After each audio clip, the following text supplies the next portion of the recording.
অভ্যুত্থানকারী তরুণদের রাজনৈতিক দল গঠনের বিষয়টি আবারও আলোচনায়। সহযোগিতা করতে চায় জাতীয় নাগরিক কমিটি। শূন্যতার মাঝে নতুন দল খারাপ নয় বলছেন বিশ্লেষকরা। হত্যা মামলায় এবার সাবেক খাদ্যমন্ত্রী কামরুল ইসলাম উত্তরা থেকে গ্রেফতার রাখা হয়েছে ডিবি কার্যালয়ে। আজ তোলা হতে পারে আদালতে। জানুয়ারির মধ্যে সব বিশ্ববিদ্যালয়ে ছাত্র সংসদ নির্বাচনের উদ্যোগ নেওয়া হবে জানালেন উপদেষ্টা আসিফ। বলেন, শেখ হাসিনার পতন হলেও থেমে নেই ষড়যন্ত্র।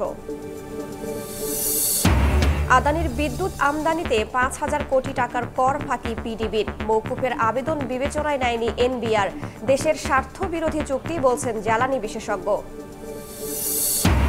এবং রমজানে খেজুরের চাহিদা বেশি থাকলেও এলসি জটিলতায় আমদানি নেমেছে অর্ধেকে। প্রয়োজনের দ্বিগুণ ছোলা আনা হলেও কমছে না দাম।